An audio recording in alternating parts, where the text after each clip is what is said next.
வணக்கம் மக்களே, political referee சேனலுக்கு உங்களை அன்போடு வரவேற்கிறேன். நான் ஜெகன் கஜேந்திரன்.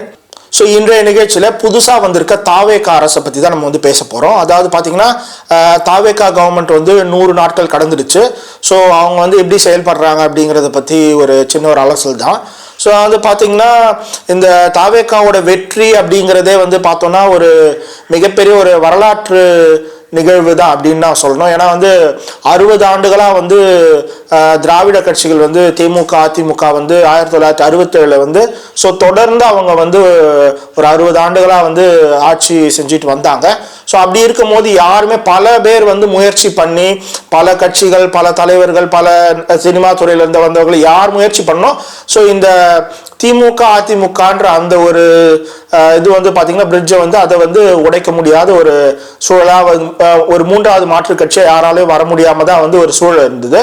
ஸோ அதை திரு விஜய் அவர்களுடைய தாவேகா அரசு பார்த்தீங்கன்னா முறியடிச்சு அதை பண்ணியிருக்காங்க அப்படின்றது. ஸோ அது ஒரு மிகப்பெரிய ஒரு லேண்ட்ஸ்லைடு விக்ட்ரி தான். ஸோ அந்த இடத்துல இன்னைக்கு அந்த கவர்மெண்ட் ஒரு 100 நாள் கடந்திருக்கு அப்படின்னும் போது தான் அதை பற்றி நம்ம பேசுகிறோம். ஸோ அதாவது எப்படின்னா இப்போ கடந்த ஒரு 2 நாளைக்கு முன்னாடி பார்த்தீங்கன்னா ஒரு முதலீட்டாளர்கள் மாநாடு ஒரு 67,000 கோடி கிட்ட கிண்டியில் தமிழ்நாடு அரசு சார்பில் சைன் பண்ணியிருக்காங்க அப்படிங்கிறத நம்ம பார்க்குறோம் இன்வெஸ்டர்ஸ். ஸோ அதே மாதிரி பார்த்தோம்னா இப்போ ஸ்டாலின் கவர்மெண்ட் திமுக என்ன சொன்னாங்கன்னா 1 ட்ரில்லியன் எக்கானமியை நோக்கி தமிழ்நாடை கொண்டு போகும்னு. ஸோ இவங்க தாவேகால பார்த்தீங்கன்னா 1.5 ட்ரில்லியன் அப்படிங்கிறத இன்னும் ஒரு கூடுதலான பாதி மடங்கு 50% எக்ஸ்ட்ராவே வச்சு அவங்க அந்த டார்கெட்டை நோக்கி கொண்டு செல்றோம் அப்படிங்கிற மாதிரி சொல்லியிருக்காங்க.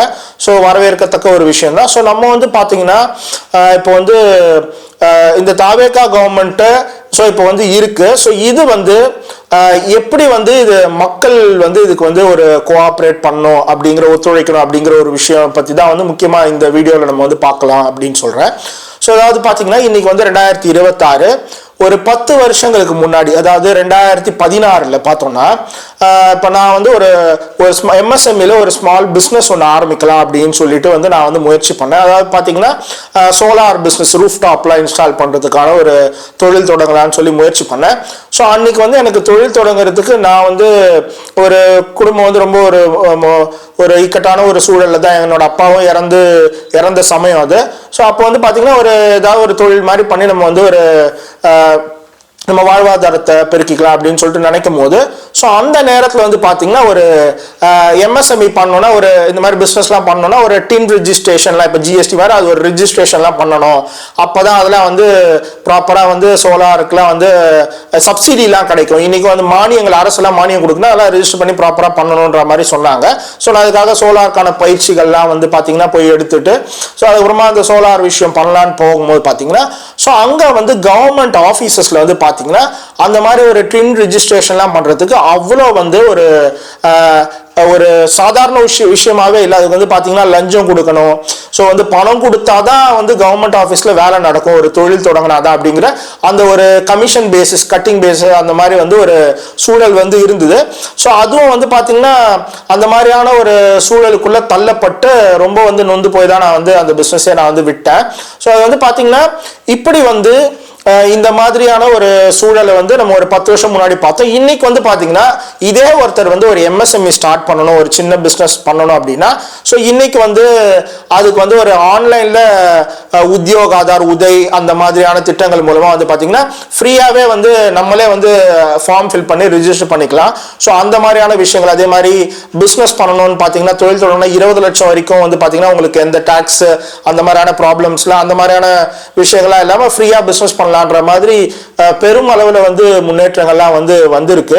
So ease of doing business சொல்லுவாங்க. ஸோ இந்த மாதிரியான விஷயங்கள்லாம் வரும்போது தான் நம்ம பார்த்தீங்கன்னா ஸோ இப்போ மக்கள் கிட்ட நேரடியாக இப்போ எல்லா விஷயங்களும் மக்கள் ஈஸியாக ஆக்சஸ் பண்ணலாம். நிறைய இந்த கவர்மெண்ட் சிஸ்டம் இருக்கு இல்லையா, இந்த கவர்மெண்ட் துறைகள் அரசு துறைகளில் உட்கார்ந்துக்கிட்டு இதை ஊழல் பெருசாலிகள் இங்கே உட்கார்ந்துக்கிட்டு பெருசாலிகள் பார்த்தீங்கன்னா இங்கே மக்களை சுரண்டி தின்னுட்டு இருக்காங்க இல்லையா. ஸோ அந்த விஷயங்கள் முற்றிலுமா அதை களையறதுக்கான ஒரு மாற்றமாக தான் நான் இதை பார்க்குறேன். ஸோ இன்னைக்கு வந்து பார்த்தோம்னா இந்த மாதிரி எளிமையான முறையில் வந்து பார்த்தீங்கன்னா வந்து ஒவ்வொருத்தரும் தொழில் தொடங்குறதுக்கான ஒரு வாய்ப்புகளை வந்து பார்த்தீங்கன்னா சூழல் வந்து மாறிக்கிட்டு இருக்கு. ஸோ இந்த நிலைமையில இந்த சூழலில் தான் நம்ம வந்து முக்கியமாக கவனிக்க வேண்டிய ஒரு விஷயம் வந்து பார்த்தோம்னா, அதாவது இன்னைக்கு வந்து இந்த மாதிரி வந்து தொடர்ந்து கவர்மெண்ட் சிஸ்டம்னாலே வந்து பார்த்தீங்கன்னா நமக்கு வந்து ஒரு ஊழல் இல்லாமல் எதுவும் வந்து நடக்காது அப்படிங்கிற ஒரு கான்செப்டுக்குள்ளே தான் வந்து பார்த்தீங்கன்னா இருந்தது. ஸோ அதை வந்து மாற்றி அமைக்கிற மாதிரி வந்து தான் பார்த்தீங்கன்னா பல்வேறு விஷயங்கள் இப்போ வந்து ரிஜிஸ்ட்ரேஷன்லாம் கூட பார்த்தீங்கன்னா எல்லா இடமுமே இனிஷியல் ஸ்டேஜஸில் வந்து பார்த்தீங்கன்னா மக்களுக்கு வந்து ஒரு அது வந்து ஒரு ஏதோ ஒரு யாருமே பண்ண முடியாதுன்ற ஒரு சுச்சுவேஷன் இல்லாமல் யார் வேணால் ஈஸியாக பண்ண முடியும், ஈஸியாக வந்து ஒரு ஆக்சஸ் பண்ண முடியும் அப்படிங்கிற ஒரு சூழலை வந்து இன்னைக்கு வந்து அமைஞ்சு இருக்கு அப்படிங்கிறத நம்ம வந்து பார்க்குறோம். ஸோ இது வந்து ஒரு மிக முக்கியமான ஒரு ஃபேஸு. ஸோ இந்த ஃபேஸில் தான் வந்து பார்த்தீங்கன்னா இன்னைக்கு வந்து தாவேகா கவர்மெண்ட் வந்து வந்திருக்கு. ஸோ விஜய் மாதிரி ஒரு முதல்வர் வந்து பார்த்தீங்கன்னா அவர் வந்து குறிப்பிட்டு சொல்லக்கூடிய பார்த்தீங்கன்னா மக்களுக்காக, அதாவது இது வரைக்கும் எந்த முதல்வராவது வந்து பார்த்தீங்கன்னா அதாவது யாராவது லஞ்சம் கேட்டாங்க இல்லைன்னா வந்து ஏதாவது உங்ககிட்ட பணம் கேட்குறாங்க, பிரைப் கேட்குறாங்க அப்படின்னா விஜய் பேரை சொல்லுங்க அப்படின்னு சொல்றாரு. ஸோ இது வந்து ஒரு மிகப்பெரிய ஒரு ஸ்டேட்மெண்ட். ஒரு முதல்வர் வந்து ஸோ நான் வந்து சொல்றேன் நீங்க லஞ்சம் கொடுக்காதீங்க அப்படின்னு சொல்றாருன்றது வந்து பாத்தீங்கன்னா, ஸோ இன்னைக்கு வந்து அதுக்கப்புறமா நான் ஒரு சில இந்த டிவிக்கு கவர்மெண்ட் வந்ததுக்கு அப்புறமா ஒரு சில ஆஃபீஸஸ்லாம் கவர்மெண்ட் ஆஃபீஸ்ல போகும்போது ஸோ பணம்ன்ற விஷயம் வந்து கொடுக்காமலே வேலைகள் வந்து நடக்கிறத நானே வந்து சொந்தமாக எக்ஸ்பீரியன்ஸ் பண்ணேன். ஸோ இது வந்து ஒரு மிக முக்கியமான ஒரு விஷயம். ஏன்னா வந்து பார்த்தீங்கன்னா இப்போ இங்கே தான் வந்து இந்த ஒரு முக்கியமான விஷயத்தை வந்து நான் வந்து சொல்ல வரேன். அதாவது என்னன்னா, மக்களுக்குள்ள வந்து ஒரு சின்ன ஒரு விஷயம் இருக்கு, திஸ் ஆர் தட் அப்படிங்கிறது, கேட் ஆன் த வால்ன்ற மாதிரி. அதாவது என்னன்னா, இப்போ வந்து இவங்க இருக்காங்க இல்லையா, இப்போ வந்து ஆல்ரெடி வந்து இந்த சிஸ்டம் வந்து இப்படிதான் இந்த சிஸ்டம்னு சொல்லி இதை வந்து என்கரேஜ் பண்றவங்க இருக்காங்க. அதே மாதிரி இல்லை இந்த மாதிரி வந்து கிளியரா இருக்கணும், எந்த ஒரு ப்ராப்ளமும் இருக்கக்கூடாது அப்படிங்கிற ஒரு கரப்ஷன்லாம் இல்லாமல் இருக்கணும்ன்ற ஒரு பிலீவ் பண்ற சிஸ்டம்ல தான் வந்து பாத்தீங்கன்னா ஒரு தாவேகா கவர்மெண்ட்டுக்கே வந்து ஓட் போட்டு வந்து வந்திருக்காங்க. ஸோ அப்படி இருக்கும்போது இந்த ஒரு 60 இயர்ஸோடைய ஒரு கரப்ஷன், மற்ற ஏமாற்றுதல்கள், இந்த மாதிரியான விஷயங்கள் எல்லாமே ஸோ இப்போ மக்களுக்குள்ள ஒரு டிஸ்கஷன் ஒன்று உருவாகுது, ஒரு விவாதம். ஸோ அது என்னன்னா, இதெல்லாம் ஒன்றும் அப்படிலாம் இல்லாமல் நடக்காது அப்படின்னு. அதாவது இப்போ கரண்ட் போகும்போது கூட வந்து பார்த்தீங்கன்னா இந்த இபி டிபார்ட்மெண்ட்லாம் கொஞ்சம் பேர் ப்ராப்ளம் பண்ணுறாங்க அப்படிங்கிற மாதிரிலாம் பேசும்போது ஸோ என்ன சொல்கிறாங்கன்னா, ஒரு ஜென்ரலாக ஓவரால், நான் ஜஸ்ட் இபி மட்டும் சொல்ல, ஓவராலாகவே ஸோ இது வந்து எப்படி இருக்கு இந்த பிரச்சனை அப்படின்னும் போது ஒரு தரப்பு வந்து என்ன சொல்கிறாங்கன்னா, அதாவது இதெல்லாம் வந்து இப்படிதான் இருக்கும் அப்படின்னு சொல்றாங்க. மக்கள் வந்து இன்னொரு தரப்பு என்ன சொல்றாங்கன்னா, இல்லை இது வந்து ஏமாத்துறதுக்காக பண்றாங்க அப்படின்ற மாதிரி. ஸோ இதுல ஆக்சுவலா அல்டிமேட்டா என்னன்னா, இன்னைக்கு இருக்கிற கவர்மெண்ட் வந்து இந்த மாதிரியான விஷயங்கள் நடக்கக்கூடாதுன்றதை சப்போர்ட் பண்றதுக்காக ஃபார்ம் ஆன ஒரு கவர்மெண்ட். ஸோ அப்படி இருக்கும்போது இந்த சைடு தான் வந்து பாத்தீங்கன்னா நம்ம வந்து இதை வந்து கொண்டு போனோம் அப்படிங்கிற, இந்த சைடு தான் வந்து மக்கள் வந்து ஜெயிக்கணும் அப்படிங்கறத நம்ம வந்து சொல்றது. ஸோ இதுலதான் வந்து பாத்தீங்கன்னா, அதாவது சாமானியர்கள் வந்து பாத்தீங்கன்னா இது வந்து தவறு, ஸோ இந்த மாதிரியான இந்த சிஸ்டம் வந்து மாறிடுச்சு, நம்மளும் வந்து மாற்றத்துக்கு போனோம்னு. பட் இன்னொரு சிலர் என்ன சொல்றாங்கன்னா, ஸோ இது வந்து இதெல்லாம் மாறாது, அதாவது ஓவர் நைட்ல மாறாது அப்படிங்கிற ஒரு விஷயத்த சொல்றாங்க. ஸோ ஓவர் நைட்ல நிச்சயமா மாறாது, ஆனா இதுக்கான ஸ்டெப்ஸ் வந்து கொஞ்சம் கொஞ்சமா நம்ம வந்து எடுத்து வைக்கிறதா வந்து இது வந்து ப்ராசஸ்ல மாறும். ஸோ அந்த ஸ்டெப்ஸை நம்ம எடுத்து வைக்கணும் அப்படிங்கறதா இதுல வந்து மிக முக்கியமான ஒரு விஷயம். ஸோ அந்த இடத்துல தான் நம்ம வந்து பார்த்தீங்கன்னா மக்களாகிய நாம் வந்து இந்த கரப்ட் சிஸ்டமை வந்து நம்ம வந்து அதுக்கு சப்போர்ட் பண்ணாமல், அதாவது இந்த கவர்மெண்ட்ஸும் வந்து ஒரு முதலமைச்சரே வந்து இவ்வளோ சப்போர்ட் பண்ணுறாருன்னு போது இந்த சிஸ்டமும் அதுக்காக தான் வந்து உருவாகி இருக்கு அப்படின்னும் போது ஸோ அதன்படி நம்ம வந்து மக்கள் வந்து இந்த ஒரு கிளீனான சிஸ்டம் வந்து கொண்டு வரணும் அப்படிங்கிறது தான் வந்து என்னோட ஒரு வேண்டுகோள். ஸோ அப்படி வந்து இல்லை அப்படின்னா என்ன நடக்கும்னா, ஸோ திரும்பவும் வந்து பார்த்தீங்கன்னா இன்னைக்கு எதிர்கட்சியில் வந்து பார்த்தீங்கன்னா இன்னைக்கு சட்டமன்றத்தில் வந்து பார்த்தீங்கன்னா ஸோ ஒரு பக்கம் வந்து தாவேகா கவர்மெண்ட் இருக்கு, இன்னொரு பக்கம் முழுக்கவும் எதிர்கட்சிகளாக இருக்கு. ஸோ அவங்க எல்லாருமே வந்து பார்த்தீங்கன்னா ஸோ அதாவது ஆரோக்கியமான விவாதங்கள் இருக்கணும், இல்லைன்னு சொல்லலை நம்ம வந்து. ஸோ அது வந்து நல்ல விஷயங்களுக்கு இப்போ வந்து காவேரி மாதிரி பிரச்சனைகளுக்கு, இந்த மாதிரி தமிழ்நாடு சார்ந்த தொகுதி மறுவரை, இந்த மாதிரியான விஷயங்கள்லாம் வந்து பார்த்தீங்கன்னா ஸோ இதுக்கெல்லாம் வந்து ஒற்றுமையோட வந்து செயல்பட வேண்டியது ஒரு எல்லா சட்டமன்ற உறுப்பினர்களுடைய ஒரு கடமை.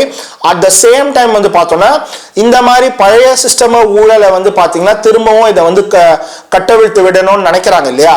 ஸோ அதை வந்து நம்ம வந்து அலோவ் பண்ணக்கூடாது, அனுமதிக்க கூடாது அப்படிங்கிறது தான் வந்து பார்த்தீங்கன்னா மிக மிக முக்கியமான ஒரு விஷயம். ஸோ ஏன்னா வந்து பார்த்தீங்கன்னா அப்போதான் வந்து இந்த சிஸ்டம் வந்து நெக்ஸ்ட் ஸ்டெப்புக்கு வந்து போகும்.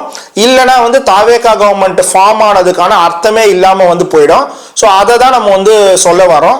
அதே மாதிரி வந்து பார்த்தீங்கன்னா இந்த தாவேகா கவர்மெண்ட் மேலே வந்து பார்த்தீங்கன்னா நமக்கு வந்து பல விமர்சனங்கள் இருக்கலாம். ஸோ அதெல்லாமே வந்து பார்த்தீங்கன்னா இன்னைக்கு வந்து பார்த்தீங்கன்னா திரு முதல்வர் விஜய் அவர்கள் வந்து பார்த்தோன்னா இப்போ வந்து நீங்கள் வந்து என்ன சொன்னாலும் நான் வந்து கேட்குறேன் அப்படிங்கிற மாதிரி ஒரு ஜனநாயக பூர்வமான ஒரு விஷயத்தை வந்து சொல்கிறாரு. ஸோ பார்த்தீங்கன்னா இன்னைக்கு கூட அவரோட ஸ்பீச்சில் சொல்லியிருக்காரு, அதாவது ஜனநாயகத்தில் மக்கள் தான் ஆட்சியாளர்கள்னு. ஸோ அது ரொம்ப ரொம்ப முக்கியமான ஒரு விஷயம். ஸோ அப்படி இருக்கும்போது முன்னாடி இருந்த கவர்மெண்ட்ஸ் வந்து பார்த்தீங்கன்னா அவங்க வந்து ஜனநாயகம், சமத்துவம், சமதர்மம்னு எல்லாமே பேசிப்பாங்க. பட் அவங்க சிஸ்டம்லேயே அது கிடையாதுன்றது தான் அவங்களுடைய ஃபெயிலியரோடைய ஒரு விஷயம். அதாவது அவங்களே வந்து அந்த ஒரு சமத்துவத்தையும் பண்றது இல்லை, சமதர்மத்தையும் சமூக நீதி எதையுமே அவங்க வந்து ஃபாலோ பண்றது கிடையாது. ஏன்னா அவங்க கட்சியோட ஸ்ட்ரக்சரே அப்படிதான் இருக்கு. ஸோ அதை நம்ம பல முறை சொல்லியாச்சு. அவங்க வந்து அதெல்லாம் வந்து அது இல்லை அப்படின்னு சொல்லி அவங்களே அவங்கள வந்து ஏமாத்திப்பாங்க. ஸோ அது அவங்க அப்படியே ஏமாத்திக்கிட்டு இருக்கணும். பட் ஸோ இன்னைக்கு இருக்கிறது வந்து பார்த்தீங்கன்னா தாவேகா கவர்மெண்ட். ஸோ இந்த தாவேகா கவர்மெண்ட் மேல நமக்கு வந்து பல்வேறு விமர்சனங்கள் இருந்தாலும் ஸோ அது வந்து ஒரு பக்கம். அட் த சேம் டைம் வந்து பார்த்தீங்கன்னா இந்த சிஸ்டம் வந்து ஒரு மாற்றத்துக்கு கொண்டு போகுதுன்னும் போது ஸோ இதை வந்து நம்ம வந்து கேர்ஃபுல்லாக இருக்கணும். இல்லைன்னா திரும்பவும் அந்த பழைய ஊழல்வாதிகள் வந்து பார்த்தீங்கன்னா திரும்பவும் வந்து இதை வந்து இது பண்ணிடுவாங்க, இந்த சிஸ்டம் வந்து அபகரிச்சிருவாங்க அப்படிங்கிறது தான் ஒரு விஷயம். ஸோ அதனால மக்களாகிய நாம வந்து பார்த்தீங்கன்னா உறுதியாக ஸோ இந்த கவர்மெண்ட் எடுக்கக்கூடிய நல்ல விஷயங்களுக்கெல்லாம் வந்து நம்ம வந்து ஒரு சப்போர்ட்டிவா இருக்கணும், ஆதரவு கொடுக்கணும் அப்படிங்கிறது தான் வந்து என்னோட கருத்து. மீண்டும் ஒரு நிகழ்ச்சியில் சந்திப்போம். நன்றி, வணக்கம்.